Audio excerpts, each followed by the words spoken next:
address as legacy systems and products are getting connected and modernized. We are optimistic on growing in IP, which will be driven by digital products and supply chain resilience. In telecom and high-tech, we are seeing signs of a turnaround in Semcon, with the spending freeze in the past few quarters being lifted slowly. In Q3, we won a large deal with a Semcon major to consolidate their labs. Demand is strong in the VLSI chip design space for 5G and AI-related chipsets. In addition to the alliance with Palo Alto, we have now signed a $12 million deal in cybersecurity with a telecom network OEM. We are seeing a very good acceleration in our cybersecurity practice post the addition of SWC talent. This deal is our second large deal leveraging SWC in the global market.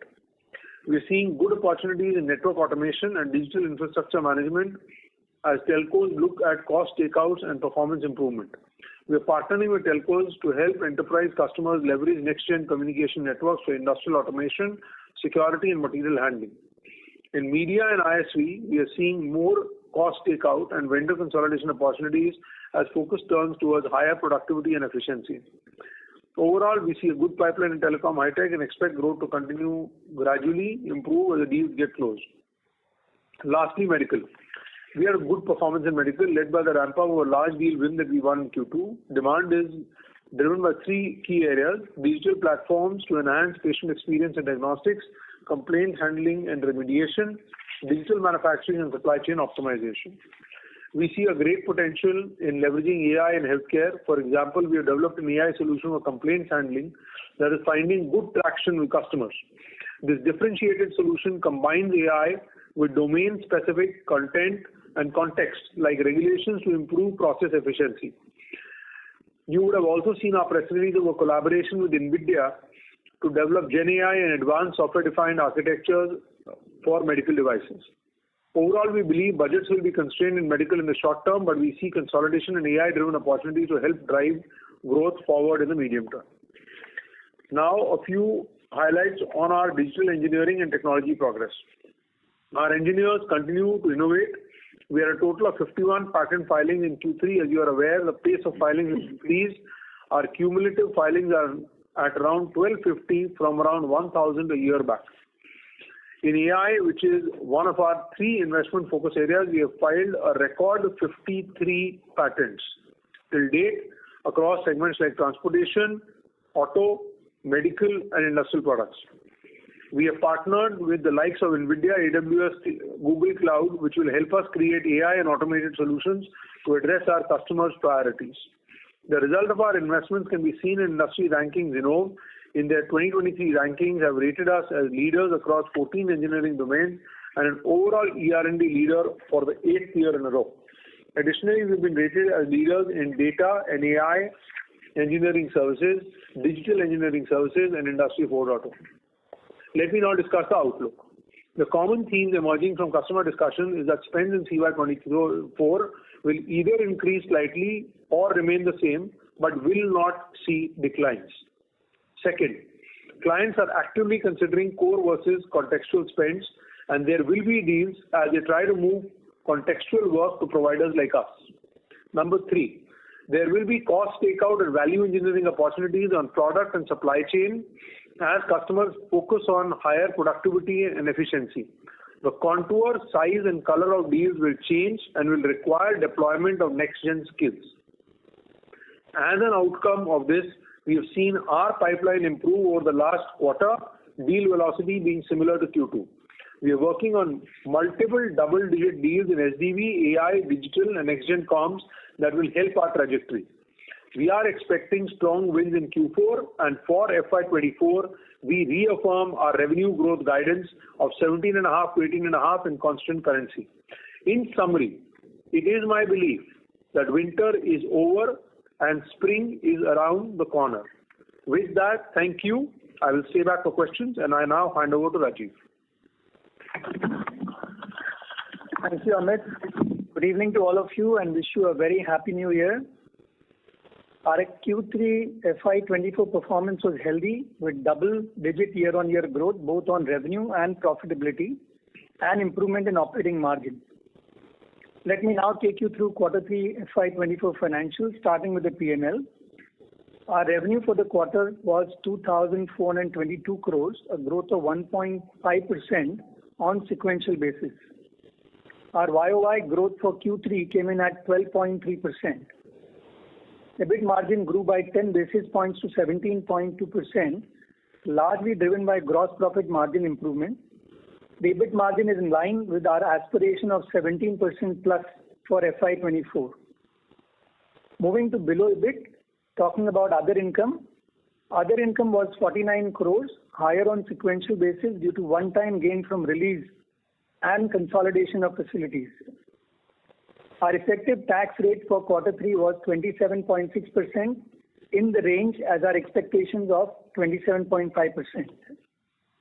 Net income for the quarter was up 13% on YOY basis and came in at 336 crores, which is 13.9% of revenue.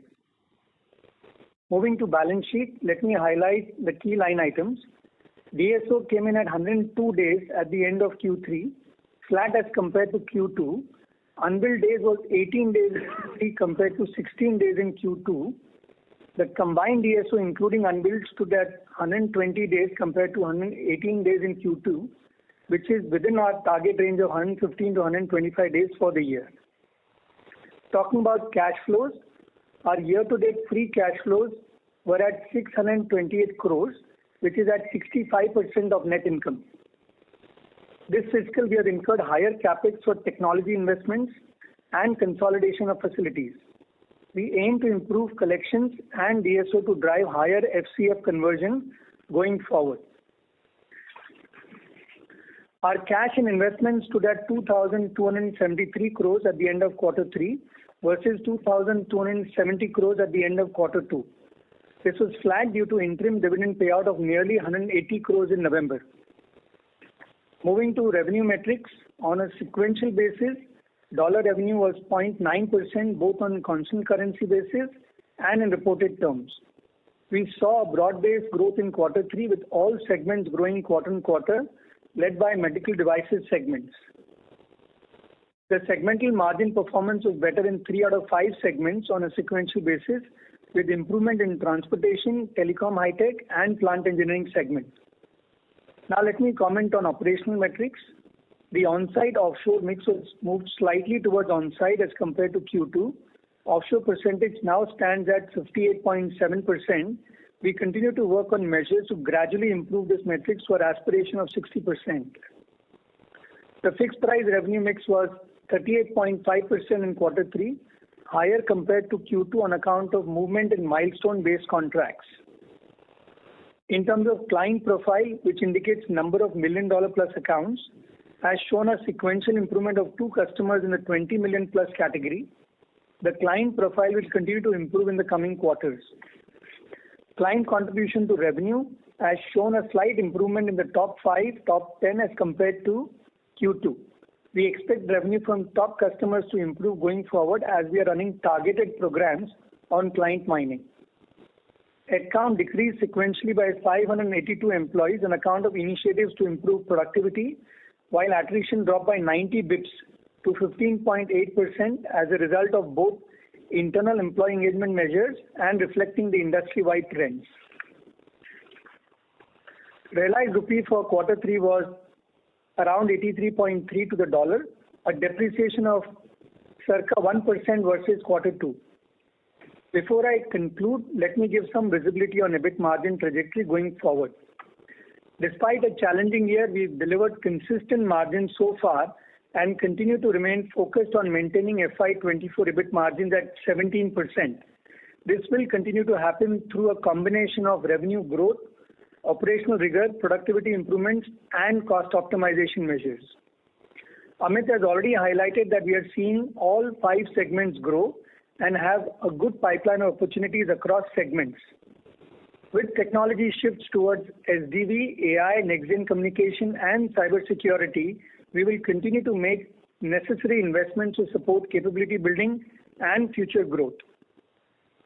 Having said that, we maintain our medium-term aspiration of 18% EBIT levels by H1 FY26. With that, I now hand it over to the moderator for questions. Thank you. Thank you very much. We will now begin the question and answer session. Anyone who wishes to ask a question may press star and one on their touchtone telephone. If you wish to remove yourself from the question queue, you may press star and two. Participants are requested to use handsets while asking a question. Ladies and gentlemen, in order to ensure that the management is able to address questions from all participants in the conference, please limit your questions to two per participant. Should you have a follow-up question, we would request you to rejoin the queue. We will wait for a moment while the question queue assembles. Thank you.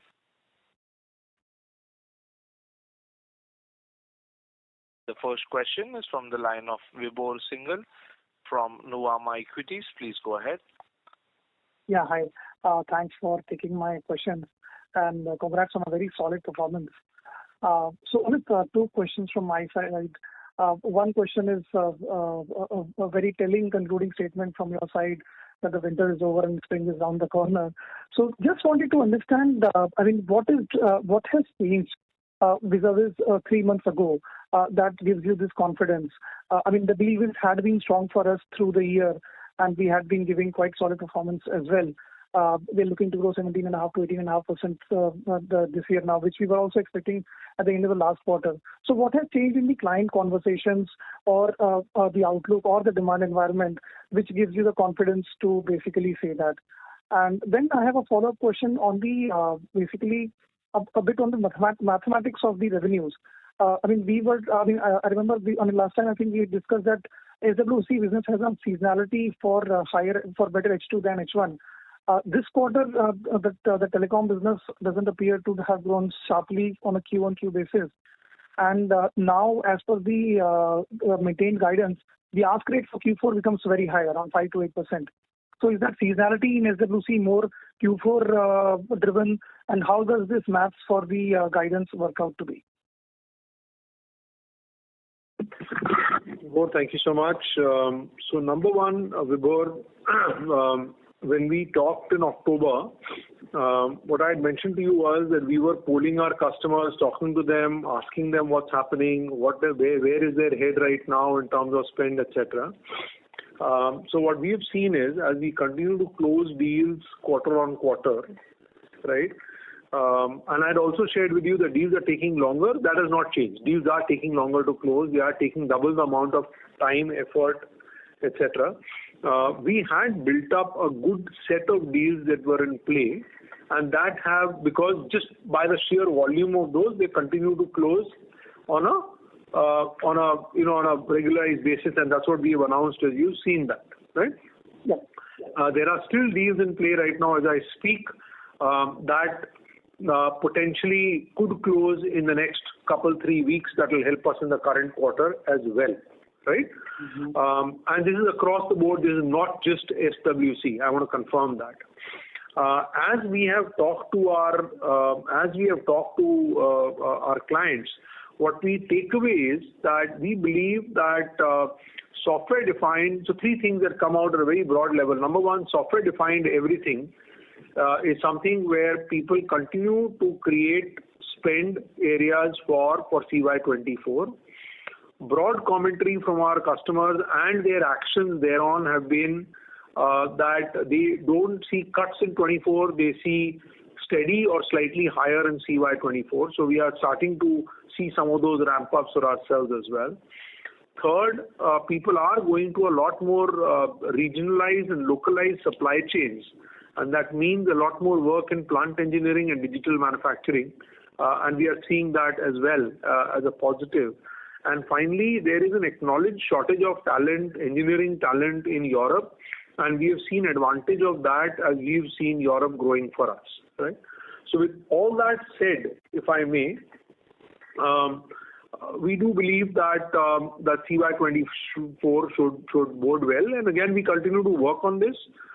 We continue to have conversations. We continue to meet our clients and be in the marketplace. In fact, I'm actually heading out today night. I'm flying back. It's a very short trip. I want to stay in the market if I can. Our present markets is leaving today.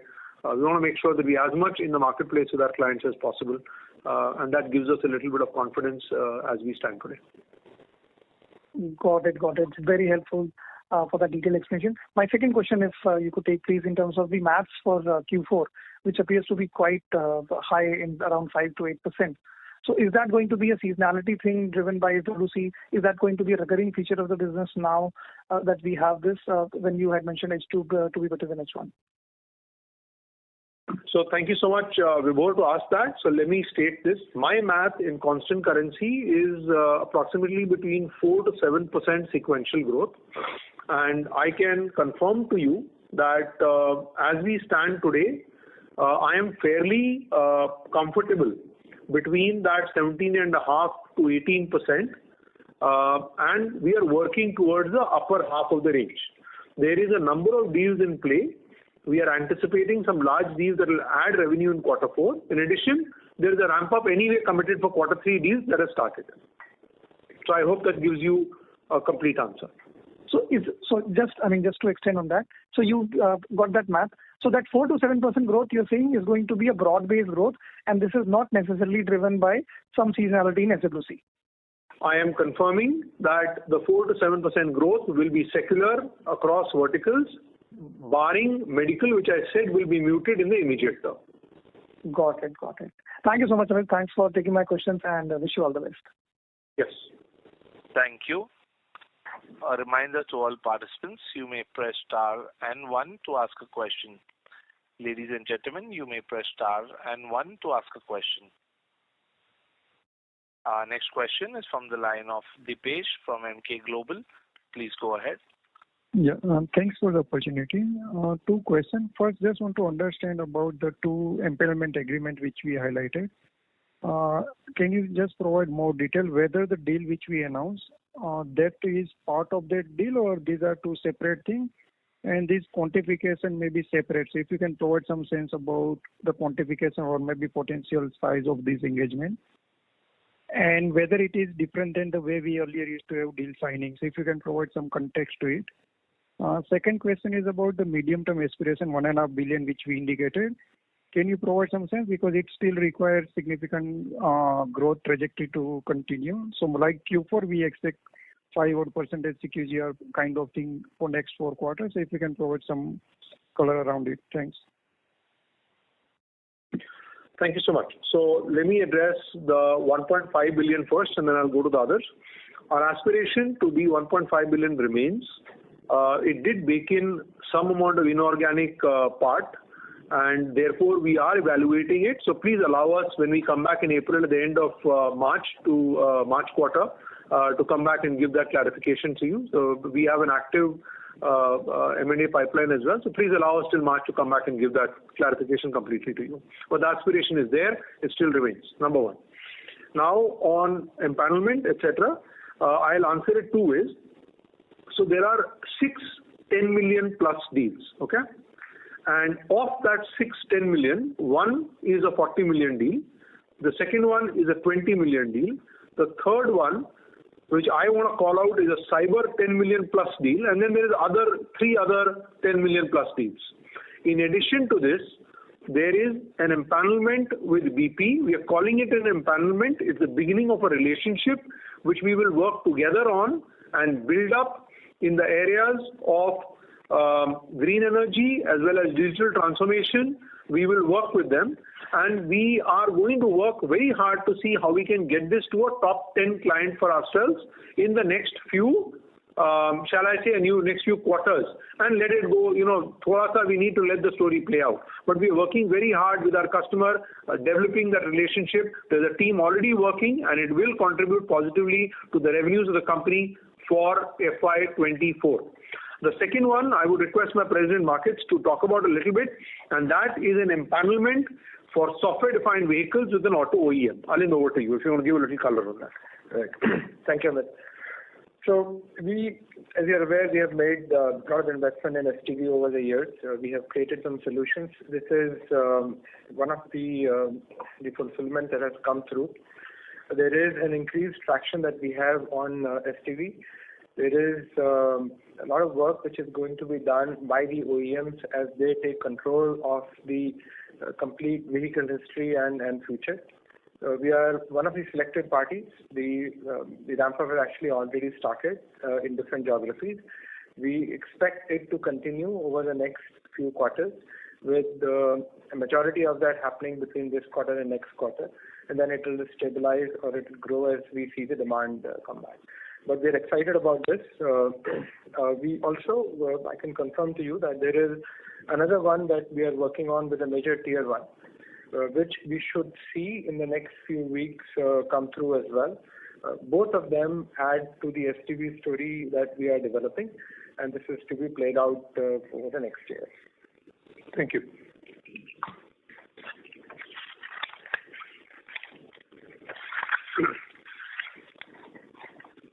Thank you.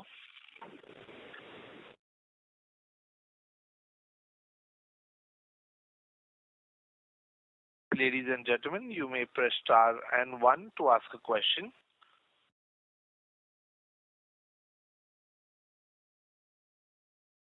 Our next question is from the line of Ravi Menon from Macquarie. Please go ahead with your question, sir. Hi, thank you for the opportunity.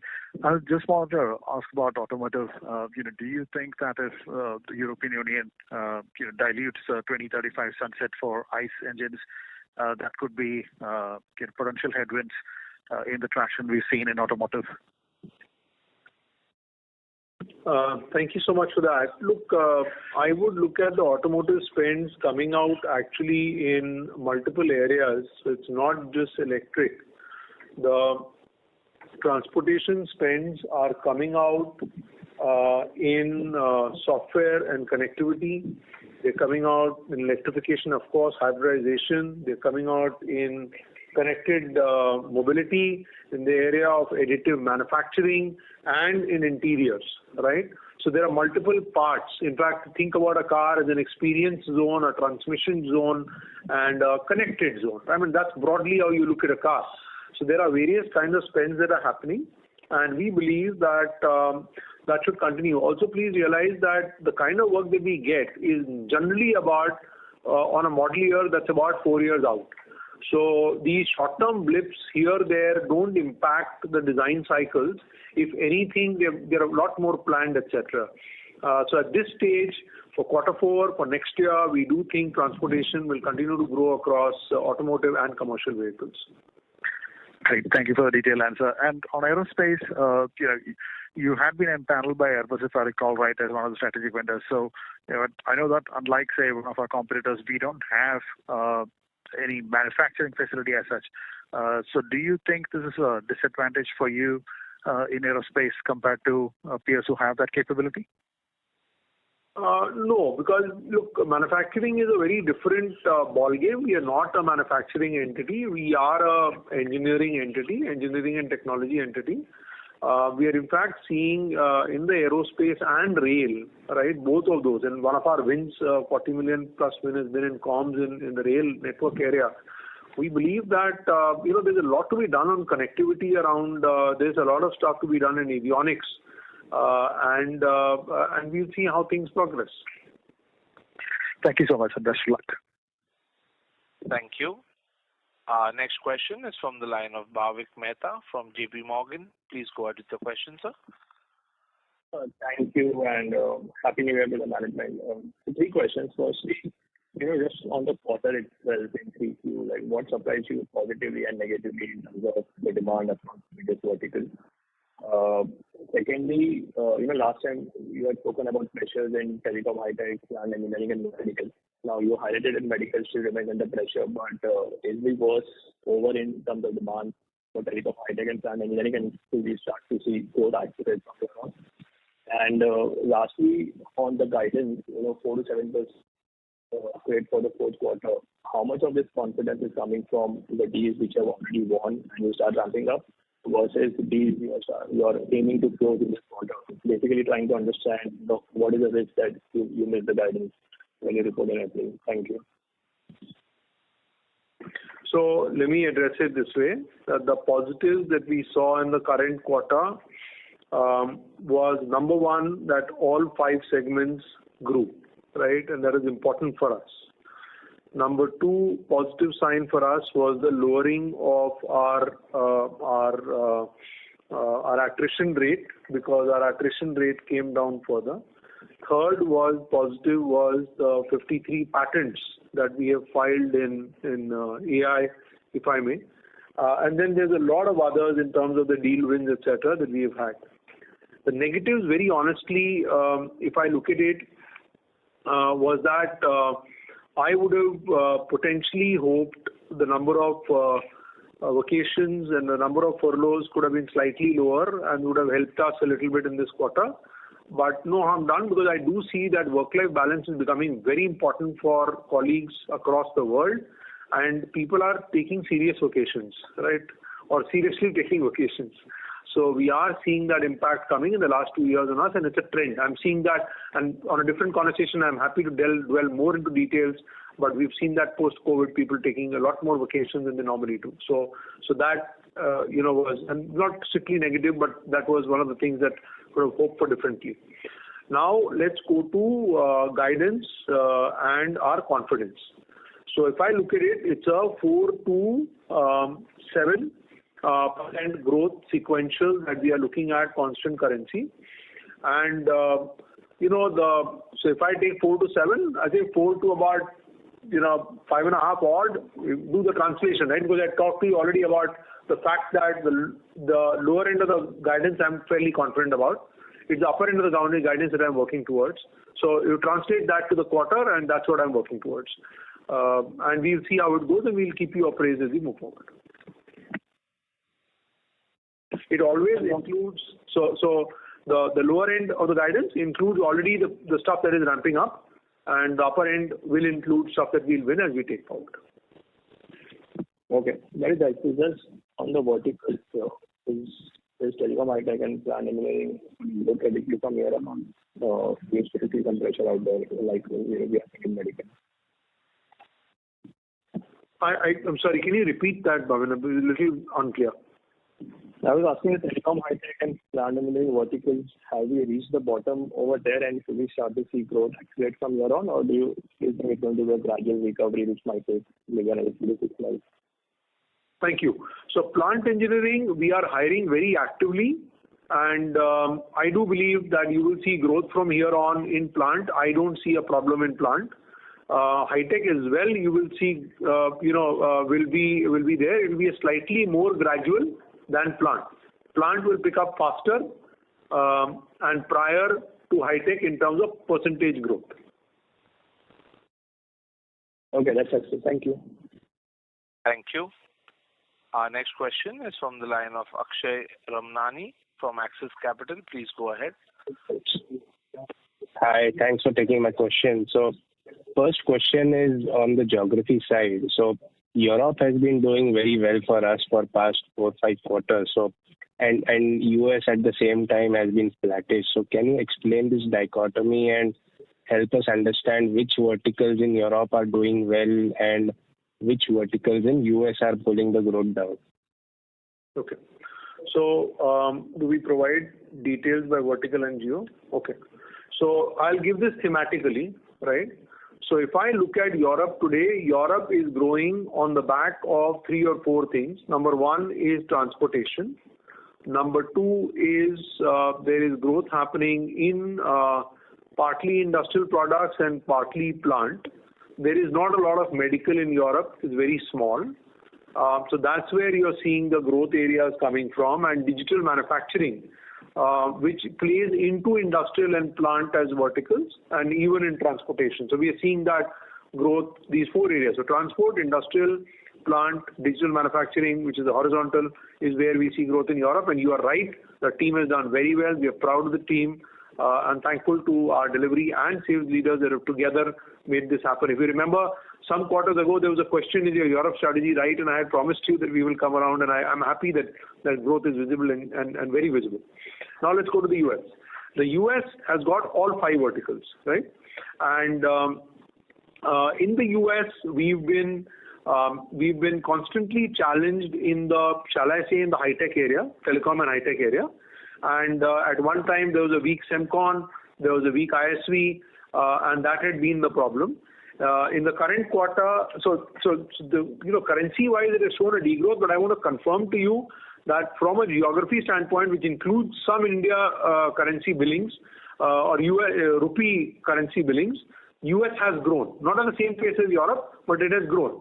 And leading the growth in Europe, in US today, is plant engineering, is transportation right now, IP, and medical, while high tech has been pulling it down. I do have confidence that as we move forward into the subsequent quarters, there are some deals that are being talked about within the US and in Europe, and as they fructify, you will start to see this balance getting better. Last ROW, I do want to confirm that Japan in constant currency grew for us yet again in this quarter, and you will continue to see growth in Japan, and Japan is largely focused on automotive, IP, and a little bit of high tech, and all three of those have done well for us. We are trying to build medical in Europe and in Japan. We are trying very hard. It takes a little bit more time because this is a conservative sector. Work continues to be done in this area. But I assure you, same time next year, I should be able to give you more in medical in both these areas. Thanks for that detailed answer, Amit. So another dichotomy which I wanted to tie was your comment on the winter being over and the headcount metrics which we saw reducing this quarter. So I guess last quarter also we fell short of our initial target of getting 758 net adds. This in H2 we were supposed to onboard 1,000 additional freshers, but it looks like it didn't happen in Q3. So can you help us reconcile this dichotomy of a good demand visibility but reducing headcount in Q3? So winter and spring also comes with wearing sweaters and taking them off, and wearing jackets and taking them off, right? So part of delayering happened as winter got over. So we have delayered the organization. On a serious note, we have reduced some areas. We have consolidated certain areas and functions, and you have seen that impact in headcount reduction in support staff between last quarter and this quarter. That is over. What we had to take as actions is complete. So you will see positive headcount going forward, but we are improving our utilization in billable headcount, and we have taken, though we don't announce it, the exact utilization numbers anymore, but we've actually improved utilization by more than 100 basis points, and that has helped us in being able to bill more as you move forward. You will see positive headcount as we go forward, and that's part of our balancing act as we move forward to take it forward. I also want to confirm to you that we have made whatever offers we had made to campuses. We will honor all of that and conclude getting everybody on board by the time we end March. And we have made close to about 1,200 offers for next year to freshers already, and we are actively looking at how many more we need as we move forward. Thanks for taking my questions. Thank you. Our next question is from the line of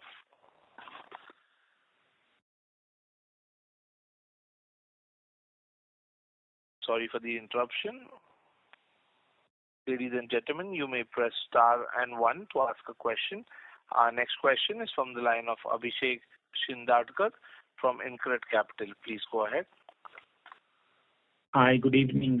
Thanks for the opportunity and wish everyone a happy new year.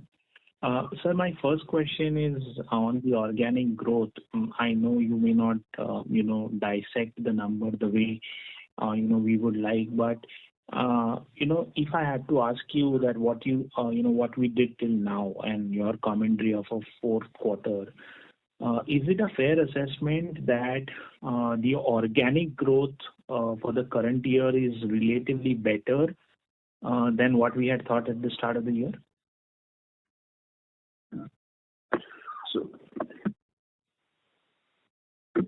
So, Abhishek, a very happy new year to you as well, my friend. See, look at it this way that, we've actually merged the whole thing, right? In fact, I was telling the board also today, if you say SWC for me now, it's actually an accounting method that I'm having to do it externally, do it for purposes of comparing stuff. But I can tell you that operationally, it's all one team now. there are people that were supporting our India programs are now actually been deputed to support the cyber win that we have had where we have started work, right? There's a telecom project with an operator and OEM that we had won 2 quarters ago, last quarter, right? Q2, and same team is supporting them as well. I look at some of the work that in fact, I've had to fly in a couple of people from India into the Middle East to have conversations on some comms project. In fact, some of our international talent has worked hard to win this, and domestic talent to win this 40 million win that we have had, etc. So difficult for us to parse it, but I do want to say that our overall growth that we've had this year, of course, we've had surprises, and we've continued to share with you whenever we have seen those, etc. But as we move forward, I believe it's one team providing a lot more secular growth as you see things go forward. Thanks, sir. Thanks for the elaborate answer. My second question again, is more about FY25. I know it's a little early, but given your comments that, standing in FY24 Jan, you appear to be more confident than in Jan 23. So if I take those two comments and again go back to the organic guidance that you started off last year, would it be fair to assume that next year's guidance, at least the base case scenario, should be the starting point of last year? So, Abhishek, my request will be please allow us another couple of months to go back, talk to clients, look at how things are going, because it's a developing situation. We, of course, are optimistic, but I want to be a little cautious here. That's why I said spring is round the corner. I didn't say spring is here, right? So allow me to travel to spring is here and come back to you. Please allow us April, and I promise you that we will again come back, provide a detailed color to you on where we see things. But like I said, initial client conversations, CY24 looks to be better than CY23. No reductions that I've heard of. Great. Thank you for taking my question, and best wishes for the year. Thank you. Thank you. Next question is from the line of Sandeep Shah from Equirus Securities. Please go ahead. Mr. Sandeep Shah, your line has been unmuted. Yeah, thanks. Thanks for the opportunity. Amit, just the first question is, one of your large peer on the engineering R&D has called out that he's seeing green shoots on the discretionary engineering R&D spend. So are we also witnessing the same? And if yes, is it across most of the industry segments which we operate? Sandeep, I will say that if I look at the 5 segments, right, that we operate in, I definitely see more regionalized supply chains creating more opportunity in plant engineering and digital manufacturing. If I look at high tech, we do believe that AI as well as Semcon will play a better part in FY25 and CY24 as opposed to others, right? If I look at industrial products, there is some pain still in some sub-segments, but anything connected to oil and gas seems to be growing. If I look at transportation, OEMs are doing well. Select tier ones are in a problem, but there are select tier ones that have transformed themselves in their business models and are doing well. Right? If I look at medical, I continue to see them being cautious, conservative, not cautious but conservative. But there is enough and more work to be done, once they get over the conservatism, if I may. One reality also is, Sandeep, that legacy spend is not growing. And that has been part of the challenge that we've had in FY24 as well. That, the spending that we are doing, investing in creating AI solutions, in building next-gen COEs, tying up with AWS, Google, and NVIDIA, filing these patents in AI. All this is to be able to refresh the skill set. We've actually trained more than 2,000 people already in AI. And the whole goal is we are aware, we know legacy spends will continue to go down, and we will. So I may answer it another way. In 3 years' time, 60% of what we are doing today will be different while we continue to grow. We have to acknowledge that. We have to invest in it. If we invest in it and we first acknowledge it and then we invest in it, I can promise you growth will continue. But if we continue to depend on legacy spends, it will be a problem. So that those wheels are turning. Like they say, change the wheels in the bus while it's running. That's what's happening right now. Okay, this is really helpful. Is it possible to share the split in terms of legacy revenue versus digital revenue for us? See, again, I may again say it another way. More than 60% of our revenue is digital. But what was digital 3 years ago, today has moved to being into support mode and therefore wants to be minimized. So look at it as this way. See, there will be more optimization. When I shared with you a case last time with some of you, there's an Gen AI model that we have created for, it's called our EAI framework that we have created, and it's on our website. And we were able to take a particular test case and a machine that we were testing in 1700 hours, we were able to do it in 176 hours. So that's the kind of cut that you're looking at. So unless you are clear, unless you are able to ramp up, unless you are able to provide more value, and like we have done, we have gone into hard. So Gen AI is not just software and data. It's actually hardware, which is HPC, hypercomputing, embedded software development, as well as AI, apps and data. And that's why you've seen us tie up with NVIDIA, with AWS, Google, because we believe in this 4-layer architecture. And that's where we think we will prevail and be relevant as opposed to others. Okay, thanks. Thanks for the detailed answer. Just one observation. If I look at the fourth quarter of FY23, my comments including SWC, we have grown at 10.4% sequentially. And within that, almost 74% of the incremental growth has been driven through SWC. But I think this year we are saying fourth quarter growth may not be skewed towards SWC seasonality. It would be evenly spread out. Is it a right way of looking at it? So SWC does have a seasonality in quarter 4, and that will be there. But I'm confirming to you that the other 3 verticals other than high tech will also grow. And, this is a quarter in place, so we'll see what percentage they grow at. Okay. Thanks, and all the best. Congrats on a good execution. Thank you. Our next question is from the line of Girish Pai from Nirmal Bang Equities Private Limited. Please go ahead. Yeah, thanks for the opportunity. Amit, when you said the winter is over, is that applicable only to you or for the broader ER&D players in the market?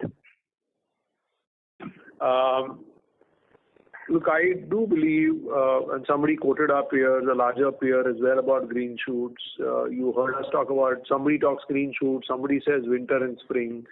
So broadly, I think that, I do see that. So let me put it this way, right? And I'm not being biased because I'm responsible for L&D Technology Services or an engineering company. I say it general for the industry. Look, I do believe that ER&D has a different cycle than IT. ER&D is being leveraged by customers far and wide to create new revenue streams, A. B, to be able to fortify their market positioning with better products, and C, at times shoring up their bottom line by being able to improve the supply chain path. So there is a direct correlation to top line and bottom line by ER&D. So I have seen in my more than a decade in this sector that this sector actually helps clients pull out of a bad year. It helps clients in improving and changing their services to their customers, and therefore it's a tool. So I would say that the green shoots or winter done, spring round the corner seems to be an industry phenomenon that you should look at. Again, to be seen as we move forward, and baby steps, step by step as we move forward. I assure you, as we come back to you in April, we have conversations with you between now and then. We'll continue to keep you appraised and as we move forward. But one reality is that there's a lot more. The pipeline is bigger than we had same time last year, than we had same time last quarter. We continue to ideate, we continue to reconfirm, etc., and continue to create proposals and take it to our customers and value propositions. Okay. My second question, there have been a lot of media reports around slowdown on the EV side. There's some discussion around inventory build-up by BYD and all that. So is that having any impact on the auto ER&D services side? So look, EV, there's no, I mean, and I'm sure you guys read a lot more on this subject, that EV component suppliers are in a problem because a lot of those components are being provided from China at different price points to what European and US tier 1s are able to provide at. That is creating a kind of a shift where a lot of US and European tier 1s are trying to get to lower price points on the equipment, on the components that they are supplying, by doing value engineering, etc. So there is that spend that is there. But there is a bigger spend in software-defined vehicles that is coming out by the OEMs, and a lot more work happening on the SoC side for automotive that is there. And I believe that overall the spend may remain the same. The color of it may change from one pocket to another. And lastly, you mentioned about 4 to 7% as a range for growth for 4Q. Does the 7% depend on some of the deals that you're going to win in the quarter, and 4% is broadly in the bag because it's based on your one by 3Q? My dear friend, I should say it like this. I do feel very comfortable with the lower end of that 4 to 7 range that we have talked about. But I can't say it's in the bag because I have not invoiced it yet, right? The quarter is not over. But I'm reconfirming to you that the lower part of that 4 to 7 is I'm comfortable with. The upper part of the 4 to 7 we are working towards, and there are deals in the quarter that have to be closed, and there is an immediate ramp up to those, and we know what those are, etc.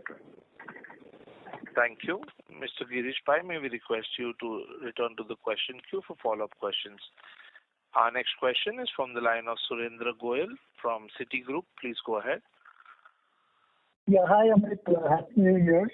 So on the billable headcount reduction of 2% sequentially is not usual ahead of 4 to 7% sequential growth in the coming quarter, at least based on what we have seen in the sector in the past. Sorry, so what's that? Sorry? So your audio is not very clear, sir. May we request you to use the handset? Yeah, I'm using the handset. Is it any better now? No, sir. Could you say something now, sir? Can you hear me? Yes, sir. Please go ahead. Now it's better. Yeah, Amit, Happy New Year. The billable headcount reduction of 2% is not usual ahead of a sharp recovery, 4 to 7% kind of growth, I think based on what we have seen in the sector in the past. So I'm just trying to understand what are we missing here? Is the nature of deals changing significantly? Are there more system integration driven deals or anything that we should be kind of aware of when we are thinking about this dynamic? Sure, thank you. So these are the following other things between quarter 3 and quarter 4 that you should think about. Number one, the number of working days in quarter 4 are higher than quarter 3, and the number of leaves and furloughs in quarter 4 are much lower as compared to quarter 3, right? So that's one reality. The second one is that we have optimized headcount, and we have been able to improve utilization, and we will continue to do that as we move forward. Third, we have had people join us earlier in the quarter now rather than later in the quarter, and that will again give us that. So, and there will be a element of system integration that will come in as well. So it's all those 4 playing out together, if I may, please. Understood. Thank you. Thank you. Ladies and gentlemen, that was the last question of our question and answer session. I would now like to hand the conference over to Mr. Pinku Papad for closing comments. Thank you everyone for joining us on the call today. We hope we were able to answer most of your queries. We look forward to interacting with you down the quarter and helping you understand more about our journey. With that, moderator, we can close the call. I wish everyone a very good day and goodbye from all of us here on the management team. Thank you. Thank you. On behalf of L&T Technology Services Limited, that concludes this conference. Thank you for joining us, and you may now disconnect your lines.